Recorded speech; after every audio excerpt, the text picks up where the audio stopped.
Sunrise in Kathmandu. Every day, the Nepalese reach out to the gods during their morning exercise.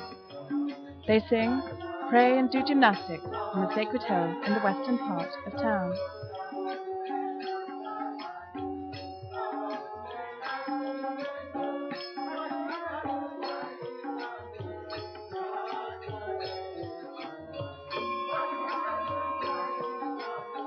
Hindus and Buddhists pray together.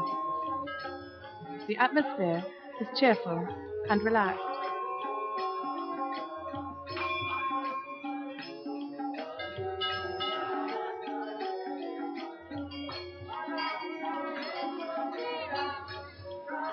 But away from the hill, down the worn-out stone steps, visitors enter another Kathmandu.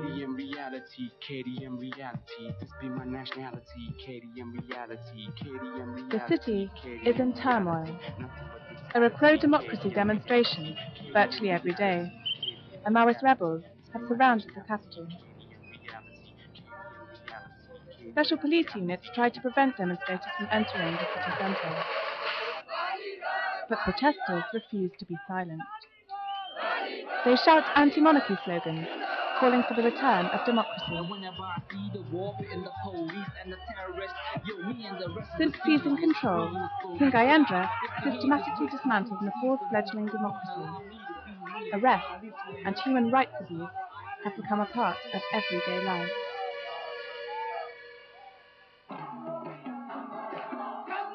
But despite the dangers, the pro-democracy movement is gathering momentum. There's a real mood for change in Kathmandu. Krishna Pahadi, the human rights activist and former Amnesty spokesman, is leading the call for reform. Meeting him is not always easy.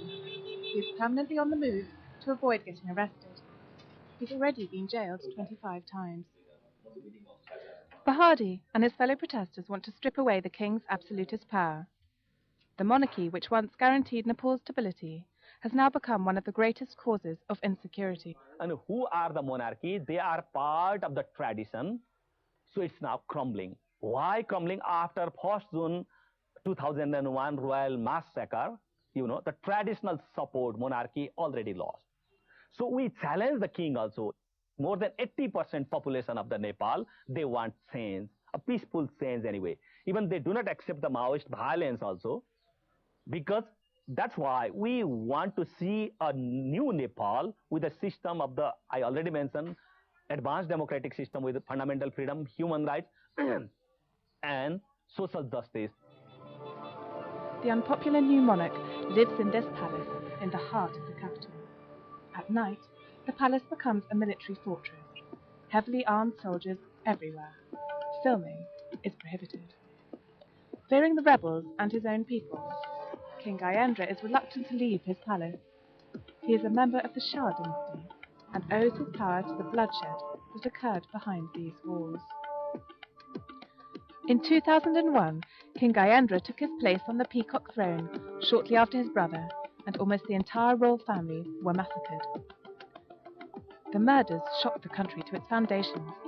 When the bodies were burned without autopsies first being conducted, rumours started to spread. King Gyanendra, nicknamed Sourface by opponents, is widely suspected of being implicated in the murder. Trust in the monarchy is at an all-time low.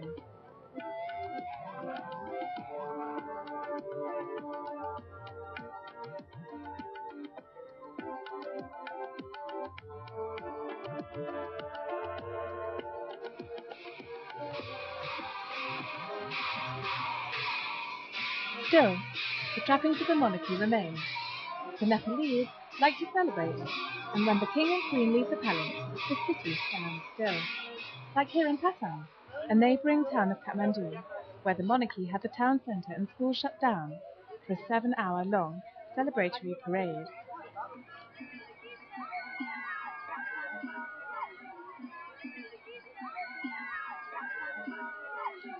This was the PR tour of a king on the defensive, who curtails the rights of the media and those of his citizens, slammed the English-language newspaper Nepali Times, speculating about what new anti-democratic move His Majesty would make next. Kunda Dixit runs one of the most influential political publications in Nepal.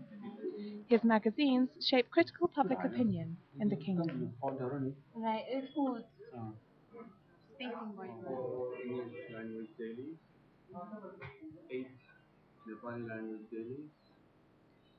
In recent months, he's increasingly having to fight censorship.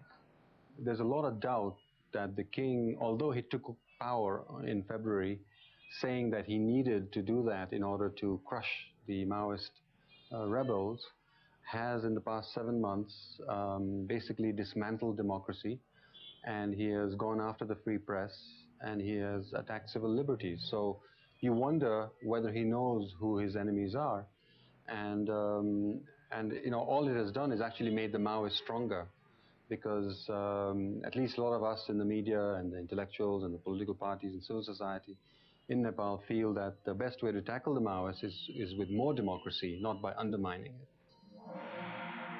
But outside Kathmandu Valley, away from the royal towns of Patan, Bhaktapur and Kathmandu, which are controlled by government soldiers, all talk of civil liberties is irrelevant. Here the Maoist counter-government are in control, and it's here that most of the population live.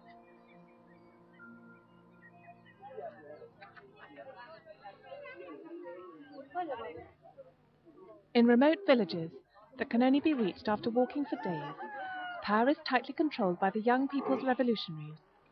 Here the rural population has exchanged caste systems and feudal rule for the message of a 60s-style Chinese cultural revolution. Calls for democracy in Kathmandu have little impact on these people's lives. The backbone of Maoist strength comes from young men without future prospects. But women and children are also conscripted.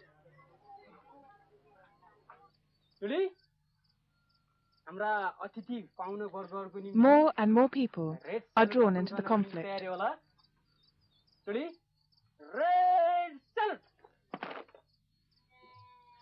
The Maoists took to armed conflict in 1996. Since then, an embittered petty war has been waged in the mountains at the expense of the rural population.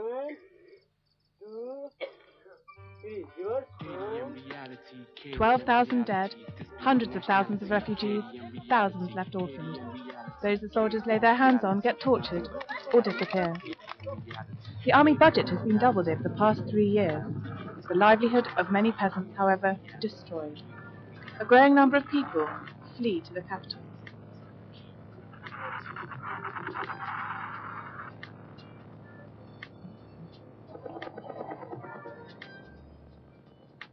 We had the political parties and the elite in Kathmandu pretending as if the rest of the country didn't exist.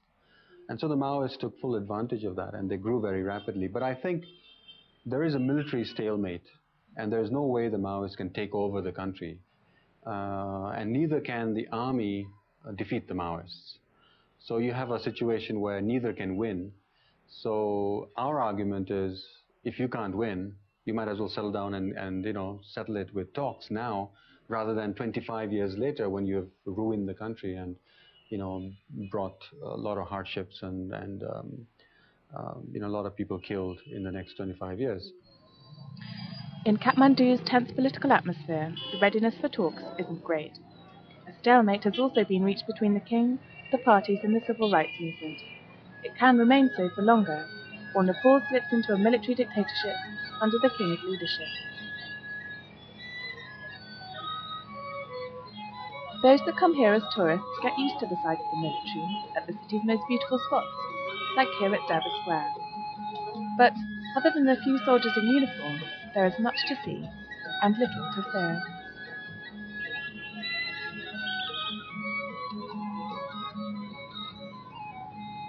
The greatest danger is traffic. It pollutes Kathmandu's air and requires a lot of equanimity from pedestrians.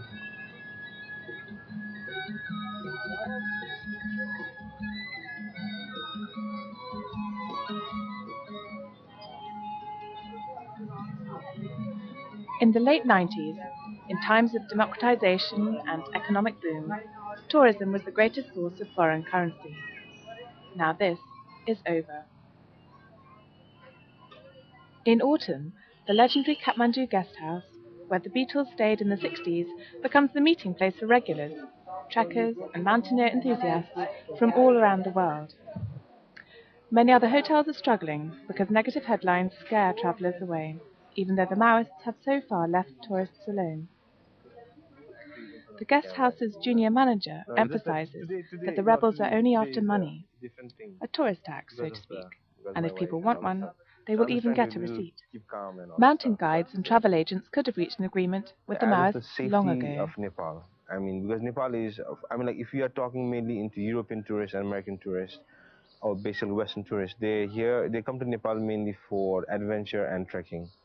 And there has not been a single incident in the past 14 years of insurgency.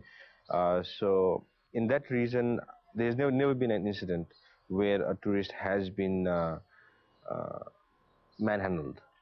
But there has been some incidences where tourists are definitely extorted for some kind of money, as like they say it's a parallel government. So in the mountain regions, they are asked to give in some areas 1,000 rupees, some areas 500 rupees.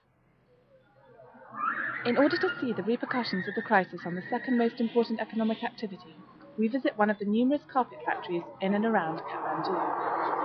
The Gorakanath Weaving Centre, too, has seen better days. 40 young men and women are working here today. They all come from the country. Civil war forces hundreds of thousands of job seekers into the city or abroad. The carpet-making industry is the main opening for unqualified workers, but it is also stagnating. What makes this factory special is its years-long commitment to fair trade. It exports carpets to Austria. Overseer Shahab Dolmarana makes sure that the weavers work in humane conditions. She talks problems over with the workers and looks for solutions together with the factory owner.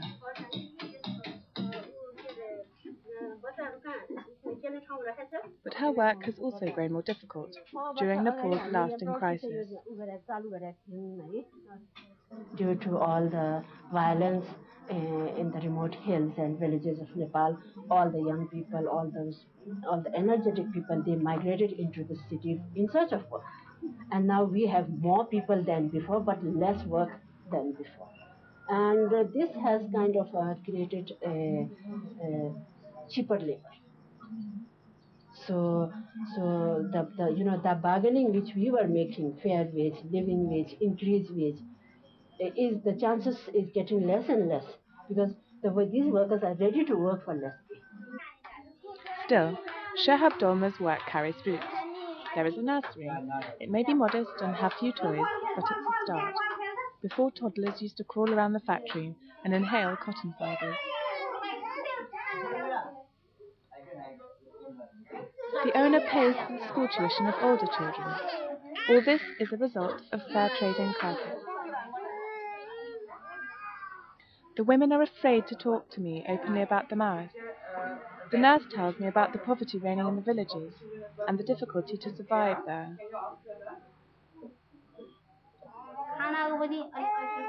There isn't enough to eat. More and more people tell themselves, if we have to live this way, then we'd rather move to the city after all. Some of them are left without men. They're either dead or have moved abroad to work. You have to survive somehow.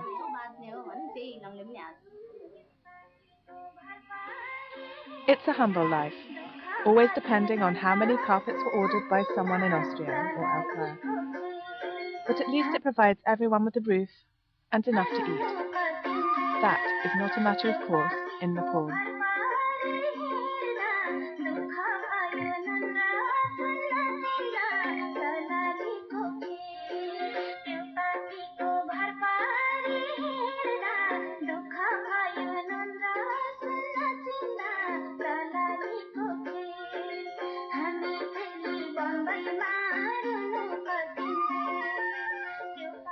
Well, 12 years back, people had big expectation having democracy, Then democracy didn't work here because every 2-3 years there's a new government coming up.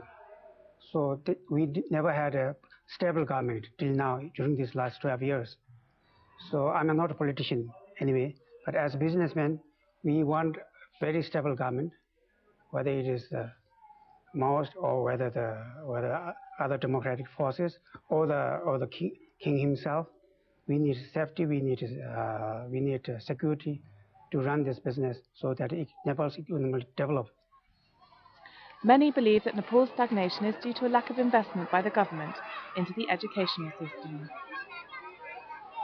The children here were lucky. Their parents are poor and come from the caste of the untouchables. Tuition for them is very low, or they don't have to pay it at all. Every morning for half an hour they sing, exercise and meditate together. This project is also financed by fair trade. Funds are provided by business owners in Austria and Switzerland.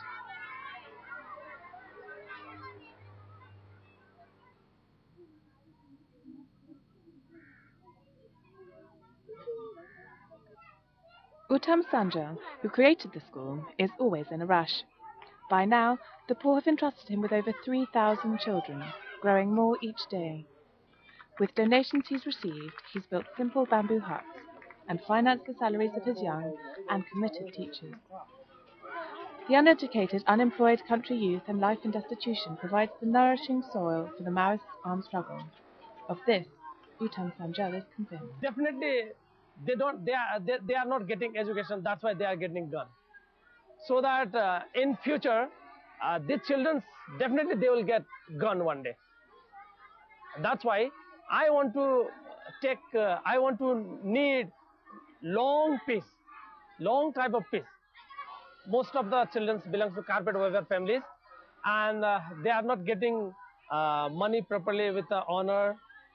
That's why they can sending the expensive English school, even government school also taking money. And the whole day the children are playing on the street and collecting garbage and sleeping on the street. Beauty is a remedy used by Uttam Sanja to compensate for the ugly environment in which the children grow up. The school's garden is a part of that remedy.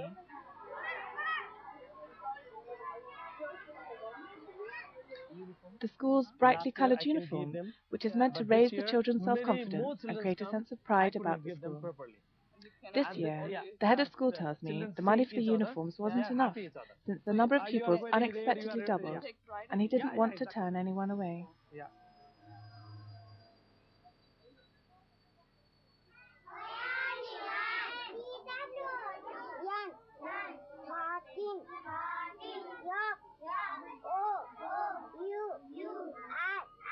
In Nepal, children usually learn to write and count in English and Nepali at the age of 3 or 4. 40 children are sitting in this small classroom, but the education they receive here is a privilege that they wouldn't enjoy in their home villages.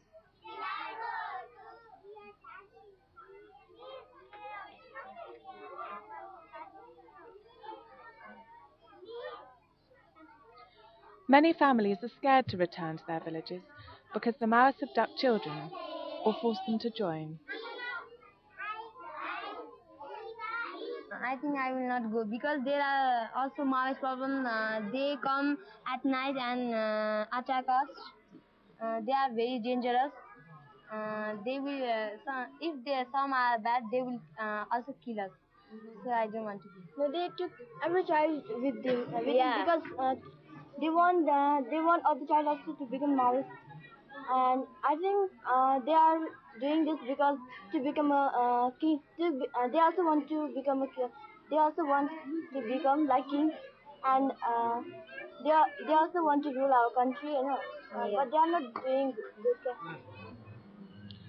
So prayer mills keep on turning perpetually with the mantras for peace, and the people walk around their stupas and temples every morning, hoping to be heard.